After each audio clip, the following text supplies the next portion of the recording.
सुमन स्वागत करती हूँ आप सभी का एक बार फिर से।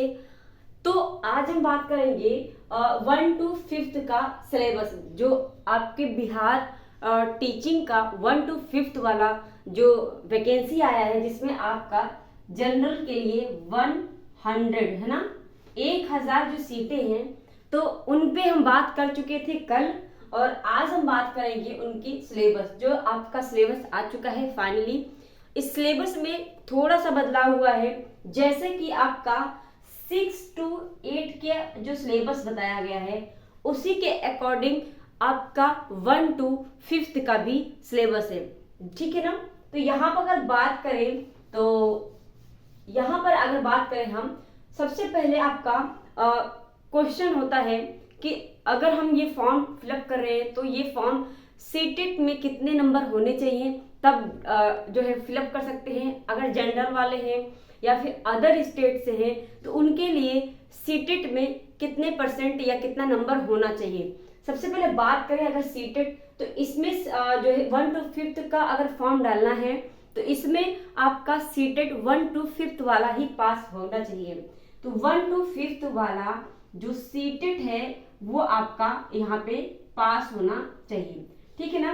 अगर आप बिहार के स्टेट से संबंधित हैं, यानी वहां के निवासी हैं, तो आपका अगर 82 भी है, 82 यानी किसका, जो आपका जनरल को छोड़कर जितने भी आपके कैटेगरी हैं, एससी हो गया, एससी तो आपका 55% होना। एससी में अगर आप 75 नंबर है तो भी आप कर सकते एससी वाले, और एससी के लिए 82 अगर है तो ये आपका ओबीसी वाले जो है ना, उनके लिए है। तो आप बिहार राज्य के निवासी हैं और ओबीसी में हैं और आपका 82 नंबर है, तो आप इसमें अप्लाई कर सकते हैं, ठीक है ना।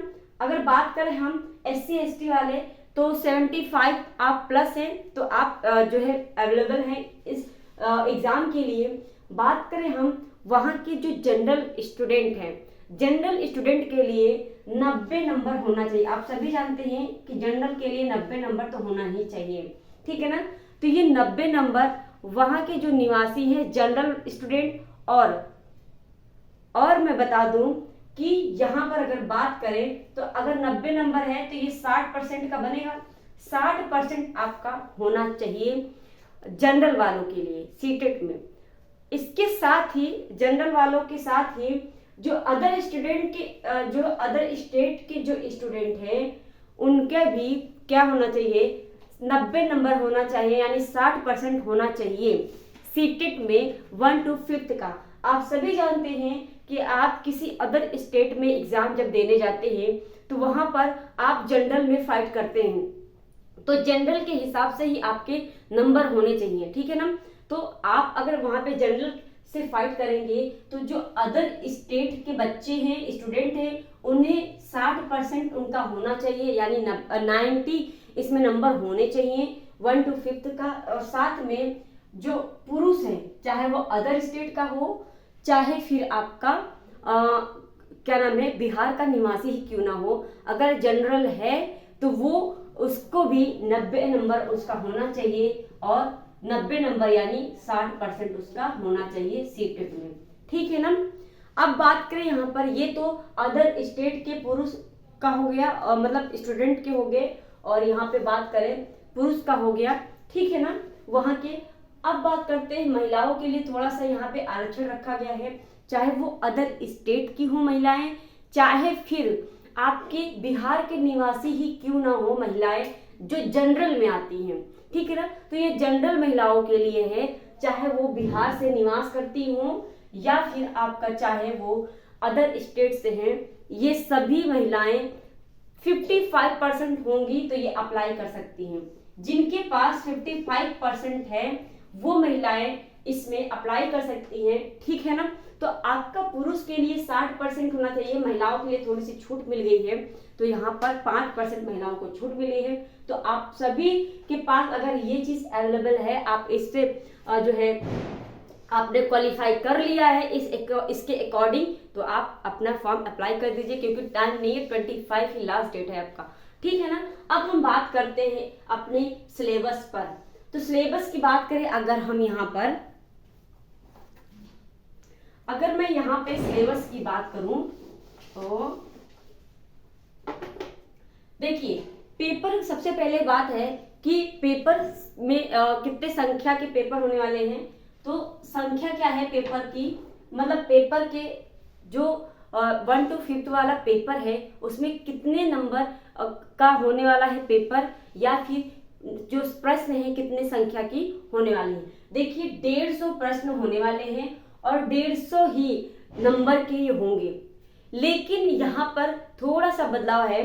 पहले आप देखते थे कि 3 पार्ट में इसका पेपर होता था, अब इस बार क्या किया गया है 6 to 8 की तरह ये 2 पार्ट में किया गया है। ठीक है ना, जैसे 6 to 8 का आपने देखा सिलेबस 2 पार्ट में। पहला आप जो आपका जो है आहर्ता वाला था 30 नंबर का, आपने देखा कि ये पहले 100 नंबर का आता था लैंग्वेज वाला, लेकिन अब इस बार कर दिया गया है ये 30 नंबर का। यानी इस 30 नंबर में आपका इंग्लिश और हिंदी, चाहे आप ले लीजिए उर्दू, चाहे भी आपका बांग्ला, तो हिंदी उर्दू बांग्ला ये सभी आपका आ जाएंगे। तो 30 नंबर के ये टोटल इनका मिलाकर 30 नंबर का ये क्वेश्चन कर दिया गया है। बचेगा आपका 120।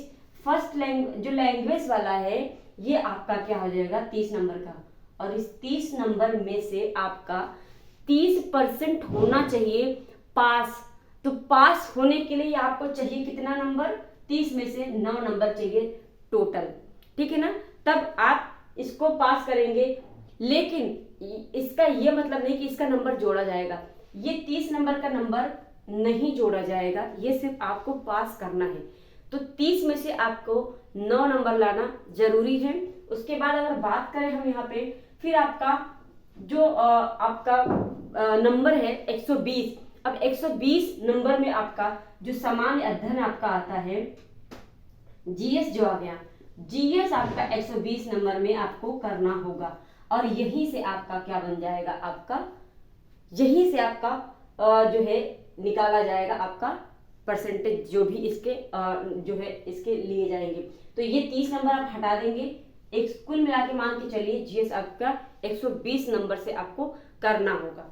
ठीक है ना, तो ये तो जोड़े नहीं जाएंगे। अब हम बात करें यहाँ पर, तो सब्जेक्ट क्या रहने वाले हैं और क्या यहाँ पर बात करें तो सबसे पहले बात करूँ यहाँ पे, तो इसमें अगर जीएस है तो जीएस में सब कुछ आ जाता है थोड़ा थोड़ा करके, चाहे मैथ हो जाए, चाहे रीजनिंग हो जाए, चाहे वो आपका जो है करंट अफेयर हो जाए, या फिर आपका विज्ञान हो जाए, तो सारी चीजें जीएस में आपकी आ जाती हैं। पहले था 40 नंबर का अलग से था ना ये चीजें, तो इसमें आपका 2 पार्ट में कर दिया गया है। बात करें अगर, तो यहाँ पे मैथ कैसा आएगा, मैथ आपका समान आएगा, नॉर्मली आएगा मैथ यहाँ पे। तो मैथ यहाँ पे गणित की बात करें, गणित आपका समान ही क्वेश्चन आएंगे। और यहाँ पे भूगोल से आएगा, तो भूगोल में ये नहीं कहा गया कि आप ये टॉपिक आप पढ़ेंगे, बल्कि यहाँ पे सिर्फ और सिर्फ यही बात बोल देगी कि भूगोल पढ़ना है। अब भूगोल में आपको इंडियन ज्योग्राफी और वर्ल्ड ज्योग्राफी सभी चीज पढ़नी है।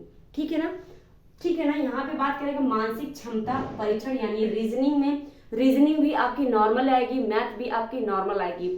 ठीक है ना, ये प्राथमिक लेवल का है तो प्राथमिक लेवल का ही आएगा, तो ये नॉर्मल ही आने वाला है। फिर आपका बात करें सामान्य अध्ययन, तो सामान्य अध्ययन में आपका जो जनरल अवेयरनेस है, मतलब आप अवेयर जो जागरूकता है, जनरल सामान्य अध्ययन जागरूकता से संबंधित क्वेश्चन आएंगे। ठीक है ना, ये बात होगी। आपका करंट आएगा, करंट के क्वेश्चन भी आएंगे, नेशनल इंटरनेशनल और आपका बिहार राज्य से भी संबंधित करंट अफेयर इसमें इंक्लूड रहने वाले हैं। ठीक है ना। बात करें हम अगला, तो सामान्य विज्ञान, सामान्य विज्ञान में आप देखेंगे तो उसी में थोड़ा सा केमिस्ट्री हो जाएगा, थोड़ा सा आपका जो है साइंस क्या नाम है बायोलॉजी हो जाएगा, थोड़ा सा आपका फिजिक्स हो जाएगा। इन तीनों से ही आपके क्वेश्चन बनेंगे यहाँ पर सामान्य विज्ञान में। ठीक है ना। उसके बाद अगर बात करें पर्यावरण, पर्यावरण से संबंधित भी यहाँ पे प्रश्न देखने को आपको मिलेंगे। यहाँ पर अगर बात करें इकोनॉमिक्स से भी क्वेश्चन मिलने वाले हैं, 1-2 क्वेश्चन इसमें आप देखेंगे प्रीवियस ईयर के क्वेश्चन, तो उसमें इकोनॉमिक्स के भी देखने को मिला है। बात करें आपके सामाजिक विज्ञान, तो सामाजिक विज्ञान में आपका हो जाएगा पॉलिटी, हो जाएगा आपका हिस्ट्री हो जाएगा। हिस्ट्री आपका प्राचीन से लेके आपका आधुनिक तक की हिस्ट्री पूरी की पूरी आपको कंप्लीट करनी है। और यहाँ पे अगर बात करें, अगला है आपका भारतीय राष्ट्रीय आंदोलन, ये अलग से दे दिया गया है, इसे भी आपको अलग से बहुत अच्छे से पढ़ना होगा, ठीक है ना। तो ये वो सिलेबस है जिससे आपके प्रश्न बनने वाले हैं। और ये बात अगर हम बात करें तो ये जो है किस पर ये जो सारे सिलेबस है बनने कहाँ से वाले हैं, तो इन्हें जो है आधार माना गया है क्या, एनसीईआरटी। एनसीईआरटी आपको पढ़नी होगी और एससीईआरटी, ठीक है ना। एनसीईआरटी और एससीईआरटी से आपको ये मिलेगा। तो जो प्राथमिक विद्यालय के जो एनसीईआरटी हैं उनसे ये सारे प्रश्न रहने वाले हैं। तो कैसी लगी ये आज की आपको इंफॉर्मेशन, कमेंट करके जरूर बताइएगा। और कोई चीज आपको समझ में नहीं है तो कमेंट करके आप पूछ सकते हैं, या फिर मैंने कुछ गलत बोला तो वो भी आप बता सकते हैं, ठीक है ना। तो तैयारी में लग जाइए। जिन्होंने भी अभी तक चैनल को सब्सक्राइब नहीं किया है, चैनल को सब्सक्राइब कर लीजिए। और चैनल को सब्सक्राइब करने के बाद आपको अपने दोस्तों को भी शेयर करना है, जितने लोग तैयारी कर रहे हैं इसकी, और सबको जोड़ के फिर बात करें। अगर जिन्होंने भी अभी पिछली क्लास नहीं देखी, जाके पिछली क्लास सारी देख ले। आपकी लगातार मैं प्रैक्टिस ले रही हूँ।